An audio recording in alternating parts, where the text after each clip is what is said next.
All in one place, the books we've reviewed this week. Click on a link to take you to our review, or to purchase it on iBooks or Amazon. Arrival CC Dangarebka, author of This Murnable Body, Mateusz Zaborklitsky, The Family Tabor, Sherry Swolas. The entire Tabor family has gathered in Palm Springs to celebrate the anointment of Harry Tabor to the desert community's highest honor, Man of the Decade, recognizing 30 years of humanitarian service. Brace yourself for prose that is confident and prickly, and characters that are complex and problematic.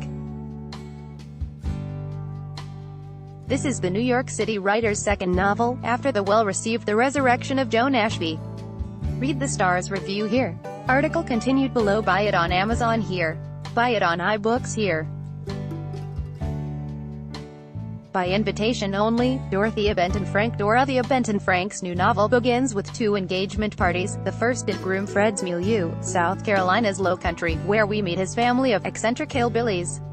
The second, and way more affluent, is at the Chicago penthouse of bride Shelby's father, Alejandro, a financier, and his wife, Susan. Well-drawn characters, saucily told. Read the Star's review here. Buy it on Amazon here. Buy it on iBooks here. Article continued. Bella, one other woman's husband, Gil Poglepal's fifth historical novel, links the abdication crisis of 1936, when Edward VIII gave up the throne of England to marry American divorcee Wallis Simpson, and the shocking death of Princess Diana in 1997 by riffing off a coincidence. The day Diana died, she visited Villa Windsor, in the Bois de Boulogne, Wallis's last home.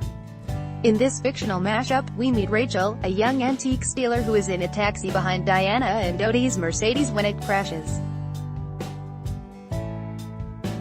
This kicks off Rachel's discovery of a curious bond between Wallis and Diana, both thorns in the side of the British monarchy. Read the Star's review here. Buy it on Amazon here. Buy it on iBooks here. The high season, Judy Blundell. At the end of May each year, Ruthie and teenage daughter, Jem, pack up and leave their home on the sea in Long Island so affluent vacationers can move in and pay a princely sum that puts money in the family coffers for the rest of the year. This season, the leaseholder is wealthy widow Adeline. Blundell's third novel has all the ingredients of a satisfying beach read, including a likable heroine who learns to push back when Adeline's wealth and entitlement become too much. Read the Star's review here. Buy it on Amazon here. Buy it on iBooks here. Caligula. Simon Terneth. Early Roman Emperor Caligula is remembered as a wicked despot, a man of extravagant tastes and vengeful cruelty. Simon Terneth's Caligula, the prolific author of historical novels, has a convincing, though contrarian, view of this hated figure. The tale is narrated by Caligula's little sister, Julia Lavilla, who relates how her gentle brother became despised throughout the empire. An entertaining depiction of imperial Rome. Read the Star's review here. Buy it on Amazon here. Buy it on iBooks here. Reviews and interviews. Starlight. Richard Wagamese. Richard Wagamese died in 2017. He had almost finished a novel that drew on the same wealth of autobiographical material that engendered his best fiction.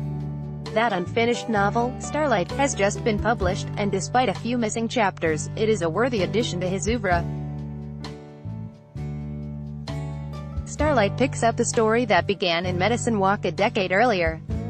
That missing ending aside, Starlight feels fully formed. A captivating and ultimately uplifting read, and the last we'll enjoy from one of our best writers. Read the Star's review here. Buy it on Amazon here. Buy it on iBooks here. Gig. Sarah Kessler. Silicon Valley reporter Sarah Kessler has been covering the gig economy since its inception in 2013, tracking the rise of app-based startups, which do away with employees, and benefits and, often, legal responsibilities, by utilizing the independent contractor model. Not surprisingly, the world of the temporary jobs painted in Gig is a bleak one. For some highly skilled players, such as computer programmers, Kessler concedes the gig economy can be beneficial. But for the rest, not so much. All told, Gig is a well-researched, if depressing, read. And a highly necessary one. Read the Star's review here. Buy it on Amazon here. Buy it on iBooks here. this memorable body, Cici Dangarabwe first meet Tambudzi Sigahok, a Zimbabwean woman not young but not yet middle-aged, in a hostel in Harare.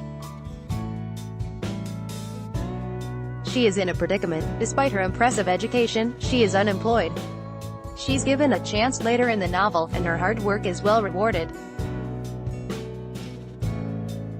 But as the story marches to a close with Tambu heading back to her old village, it's unclear what might happen when her ambition and her family collide with the new demands of capitalism. Author Cici Dangarabwe, who lives in Zimbabwe, writes this often grim story with a great deal of wit and gives us something rare, a sparkling anti-heroine we find ourselves rooting for. Read the Star's review here. Buy it on Amazon here. Buy it on iBooks here. Up from Freedom, Wayne Grady. Up from Freedom is told from the perspective of Virgil Moody, a young Savannah man who vehemently claims he will never own slaves like his father.